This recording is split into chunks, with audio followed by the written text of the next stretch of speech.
Wiki hii iliyomalizika niliwapasha kuhusu uwezekano wa vita ya ground invasion, yani vita ya ardhini ndani ya Yemen, ambao wakati huo nilizungumza kama inaratibiwa na serikali ya Imarati. Imarati inakusudia, ambapo kuwa vyombo vya habari vya Imarati vilikanusha kuwa hilo haliwezekani. Wakati ule ilikuwa kama tetesi. Sasa nimeiona official kwenye vyombo vya habari. Nimeona official imeandikwa na magazeti ya Israeli kuwa Wahuthi wanajiandaa kwa sababu wamekuwa na maandalizi, kwa sababu hili wanalijua. Tayari hii taarifa ilivuja na wao wakaambiwa kuwa jiandaeni, kuna vita ya ardhini inakuja.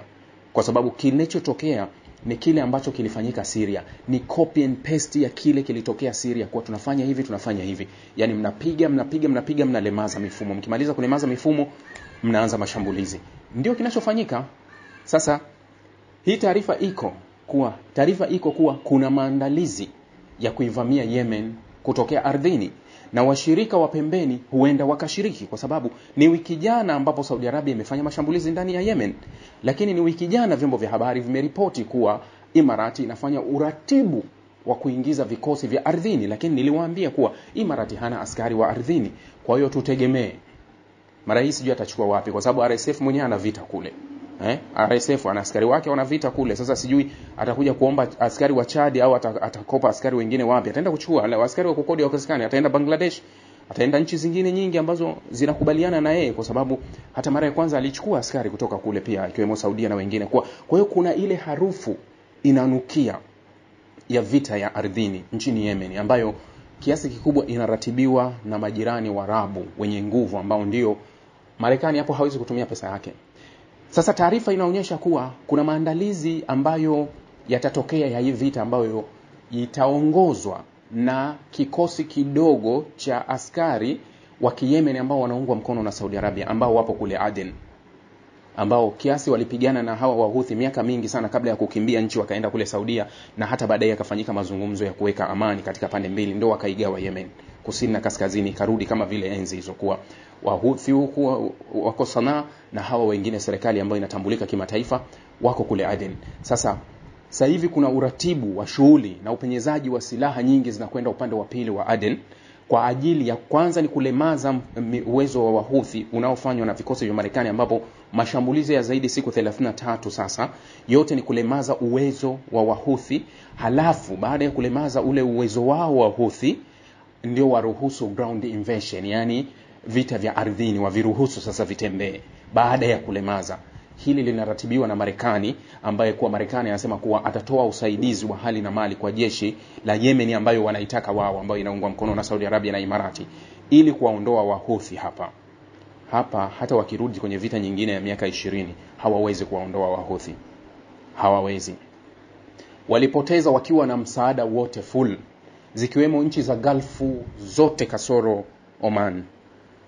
Nchi za Gulfu zote zilishiriki kwenye vita kasoro Omani, ikiwa na msaada wote wa Marekani, kwa sababu Trump alitoa msaada wakati huo. Kabla Barack Obama alizuia kwanza, lakini baadaye Trump alikuja akaidhinisha msaada kuwa waendelee kushambulia. Kwa hiyo msaada mkubwa waliopata kwa Donald Trump, ikiwemo ujasusi, makombora, ndege, kilichoishia ni kupiga raia tu wa kawaida. Lakini uwezo wa Wahuthi wakawa wanachukua. Yani Wahuthi walikuwa wanapigana vita ni kama vile Urusi anapopigana na Ukraine, kwa Ukraine anapata msaada wa kila kitu, lakini yeye haendi mbele. Yani yeye anarudi nyuma. Wenzake ambao wanakuja wenyewe kwa wenyewe ndio wanachukua nchi. Kwa hiyo ilikuwa ni vile vile wakati ule tu. Wahuthi walikuwa wanapokea msaada kwa Irani tu, lakini hawa wa upande wa pili walipokea msaada kwa wengine wote, lakini aliyekuwa anasogea mbele ni Wahuthi.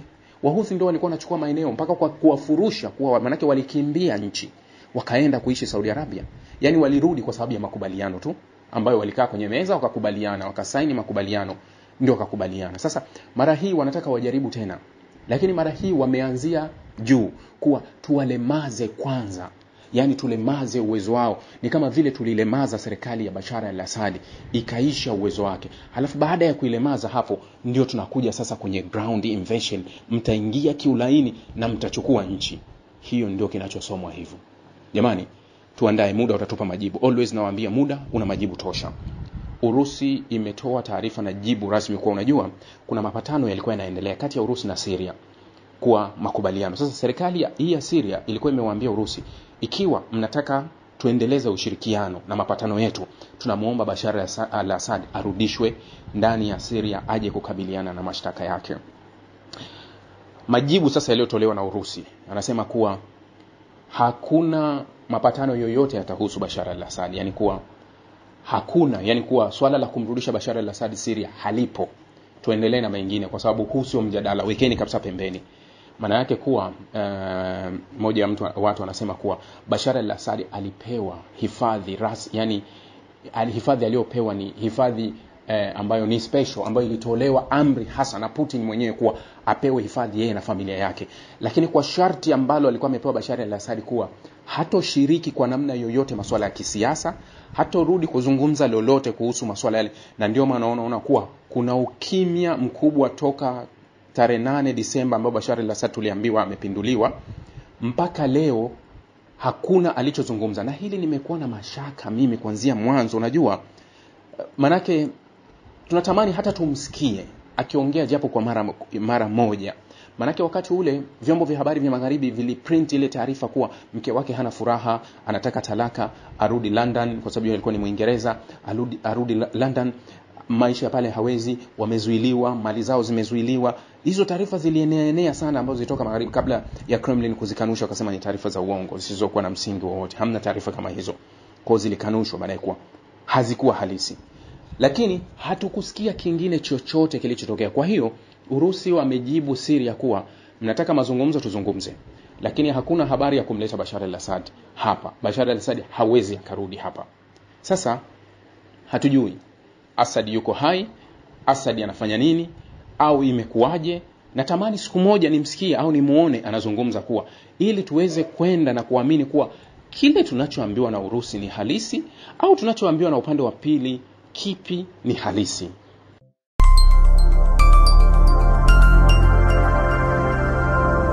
Rahby Digital, haki na ukweli.